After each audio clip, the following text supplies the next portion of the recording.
यह सत्य बात है कि मुगलों ने पूरे हिंदुस्तान पर हुकूमत किया था और यह भी सच है कि उनके पहले भी कई मुसलमानों ने पूरे हिंदुस्तान को फतह किया था। लेकिन हम इस चीज़ को याद रखें कि मुगलों ने 800 साल में पूरे भारत पर कब्जा किया। वहीं पे शिवाजी के दादाजी ने एक छोटे से गांव में अपना नगर बसाया। फिर 1612 में शाहजी भोसले ने उस गांव को और बड़ा किया और पूना पर भी कब्जा किया। फिर 1674 तक शिवाजी ने पूरे कोंकण, आज के मुंबई, तटीय महाराष्ट्र से लेकर थंजावुर तक उन्होंने सारे ज़मीन पर अपना वर्चस्व जमा लिया। बाद में शिवाजी के राज्याभिषेक के कई सालों बाद 1680 तक वो पूरे महाराष्ट्र, कोंकण, गोवा, उत्तरी कर्नाटक, पूरा कर्नाटक, उत्तरी तमिलनाडु, थंजावुर, दक्षिणी आंध्र प्रदेश, गुजरात पर वो हुकूमत करने लग गए। और उनसे प्रेरणा पाकर 1759 तक बालाजी बाजीराव के बेटे बाजीराव बल्लाल जो थे, उनके बेटे बालाजी बाजीराव ने आधे हिंदुस्तान पर कब्जा कर लिया था। यानी 800 साल में मुगलाई सल्तनत बना, मुगलाई सल्तनत 800 साल में, और पेशवा साम्राज्य ने पूरे आधे हिंदुस्तान पर और 3/4 मुगल साम्राज्य पर महज 144 सालों में ही कब्जा कर लिया था। यह था कुव्वत। मराठाओं ने 100 साल नहीं, उन्होंने पूरे 144 वर्ष तक हुकूमत किया था, तब तक जब तक अंग्रेज़ों ने धोखे से उनको हराकर हिंदुस्तान पर कब्जा ना कर लिया हो। यानी उन्होंने 1674 से 1818 तक 144 वर्षों तक निरंतर राज करते रहे, जबकि मुगलों ने तकरीबन 800 साल उन्होंने हिंदुस्तान पर हुकूमत किया था।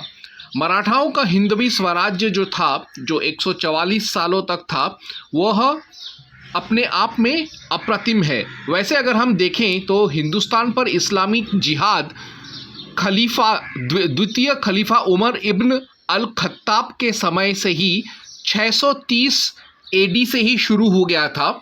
और मुगलाई सल्तनत, जैसा हम जानते हैं, 1526 से 1862 तक कायम रहा और उन्होंने इन तकरीबन 800 सालों में उन्होंने पूरे भारतीय उप महाद्वीप पर एक छत्र राज किया था, मैं सिवाय नॉर्थ ईस्ट भारत के, जिस पर आहोमों का हुकूमत था और जिस पर खलीफा से लेकर 1947 तक कभी कोई मुसलमान हुकूमत नहीं कर सका। सिर्फ 10 साल के लिए मुगलों ने कोशिश किया था हुकूमत करने के लिए, लेकिन बाद में उनको भी वहाँ से गू हरा कर लचित बरफुकान ने भगा दिया।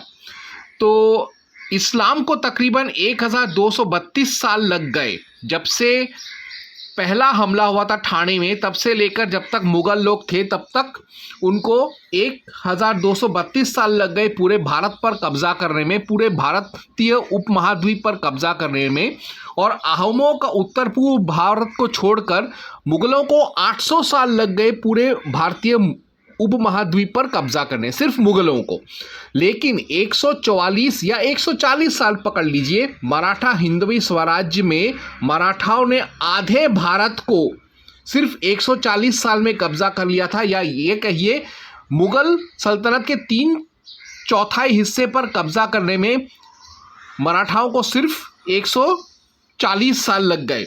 यानी जो काम मुगलाई सल्तनत को 800 साल लग गए पूरा करने में, यानी भारतीय उपमहाद्वीप पर कब्जा करने में, उसका 3/4 हिस्सा यानी आधा भारत पर कब्जा करने में मराठाओं को सिर्फ 140 साल लग गए।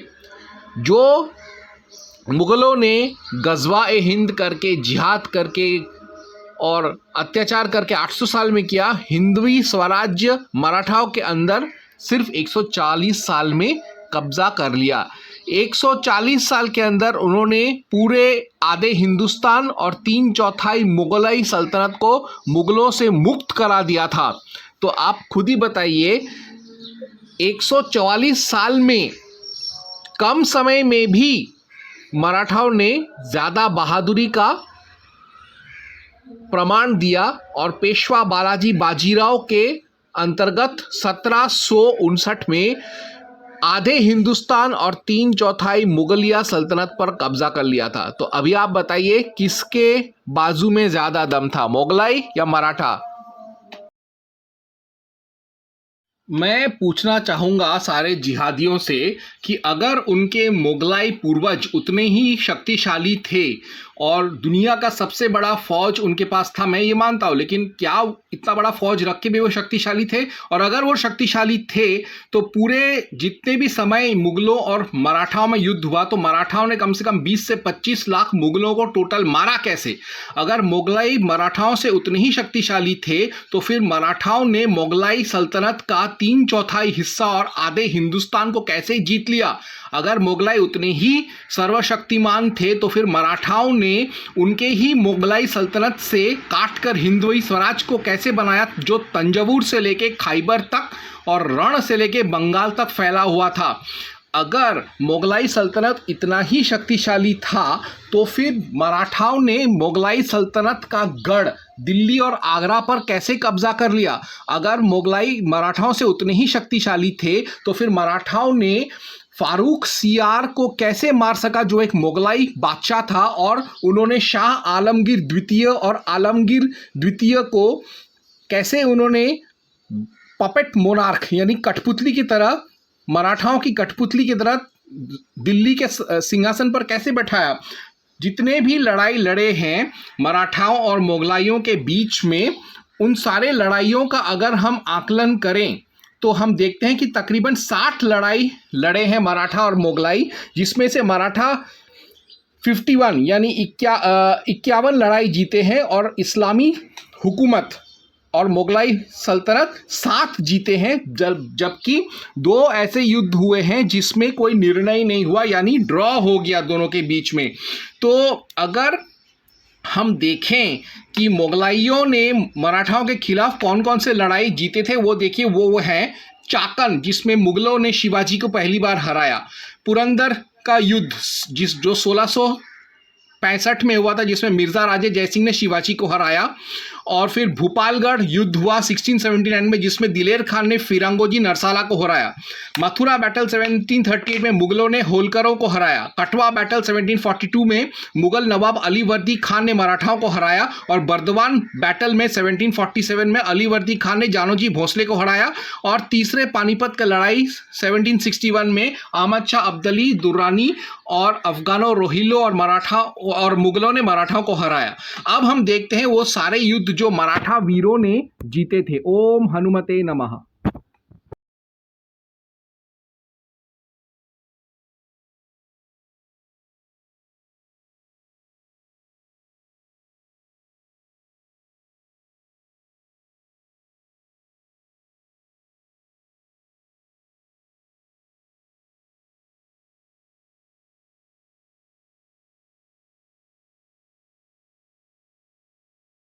की हवस नहीं, किसी पे कोई वश नहीं, क्या जिंदगी है ठोकरो मार दो, मौत अंत है नहीं, तुम मौत से भी क्यों डरे, ये जाके आंसू